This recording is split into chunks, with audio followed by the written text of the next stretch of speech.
with an intention that we have to clear them all by October 15th.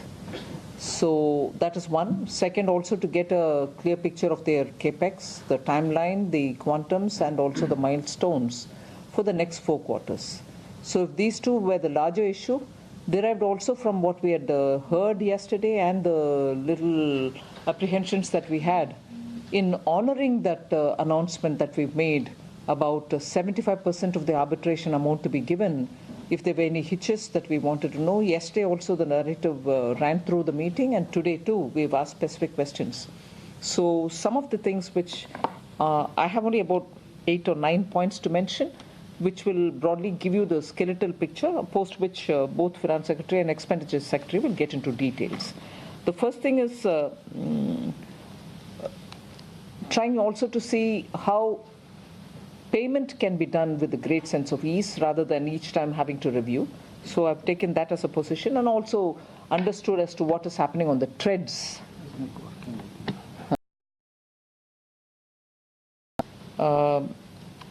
Specifically, direction has been given to all of them that even if payments have not happened for reasonable causes, some bill is pending, some bill is not authenticated or whatever, I've asked all of them to undertake a drive where they would go approach the parties for whom the payments are pending, talk to them, get the due papers and clear the payments. A drive will be done between now and say the first week of October, so that all kinds of requirements are met and payments are done before 15th of October.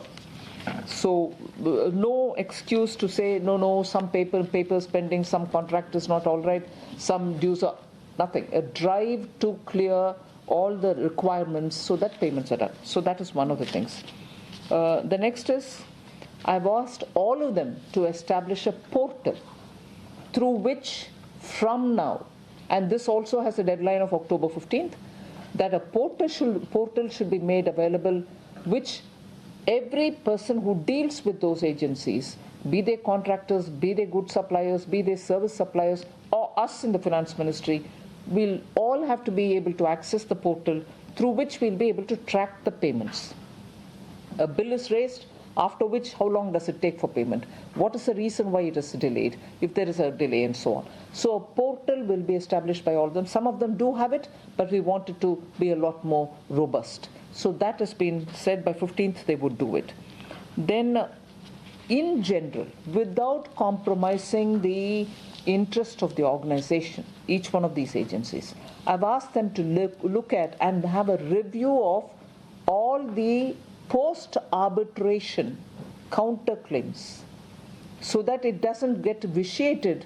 There is an arbitration, an award has been given, then post the award there's a counterclaim, and then it goes into the loop. So I've asked them to review all counterclaims which have been made so that we get a picture of where we are.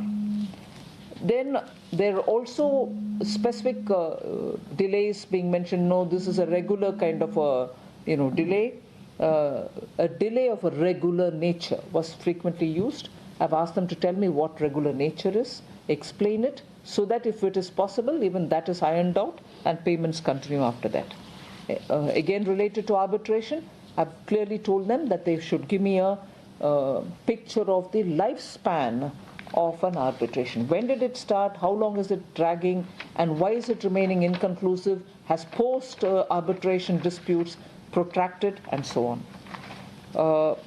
One of the issue which, because GEM, the government e-portal people were with us, was raised, and which was a bit of a shocker to me.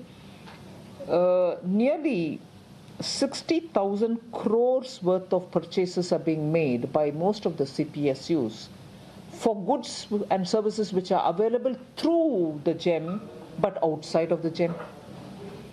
So for many of the services and goods which are available through GEM, instead of going through them, the purchases are being done outside, and for those kind of goods and services, the approximate total is about 60,000 crores. There should have been some reason, I'm not suspecting. I've asked them to tell me as to why they found it fit to go outside to purchase and not to be in the GEM platform. So 60,000 crores approximately, and this is only an approximate amount, is estimated to be that much of procurement done by the public sector undertakings outside of GEM for even those goods and services which are available on the platform. So I've asked them to go back, check up and come back and submit a report to Secretary. And finally, one other thing which was worrying was the Samadhan portal, through which any kind of appeal post-arbitration can be sorted out for particularly the MSMEs. So that through the portal, if they are able to settle any disputes which exist with their multinational corporations or big corporations or big companies to whom they supply, there are difficulties, I can understand, but that is not helping the MSME. So I've asked Secretary Expenditure and Samadhan CEO to sit together to iron out their differences. In all, the doables which I want to recap are: one, that they will clear all pending overdues by 15th October. Two, by 15th October, they will have a portal through which all dealers, service providers, or through tender works, all of them shall start monitoring their payments.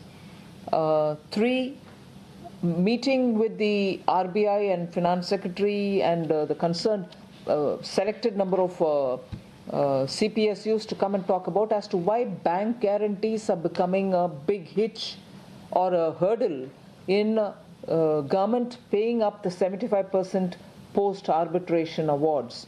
If that is the case, I want RBI's help also to sit with Finance Secretary and sort this out, because if benefits of 75% award, which is a government decision, are not happening, and they are not happening because of the kind of difficulties in obtaining bank guarantees, that needs to be addressed by us, and the Finance Secretary would take the responsibility in getting that done. So, and the amounts which the overdue payments, which will happen between now and the 15th of October, will be given in detail. So from the government side, every attempt to get every payment out to those to whom it belongs is almost complete. I'm glad to say that. Now, of course, Finance Secretary and then the Expenditure Secretary and Secretary EA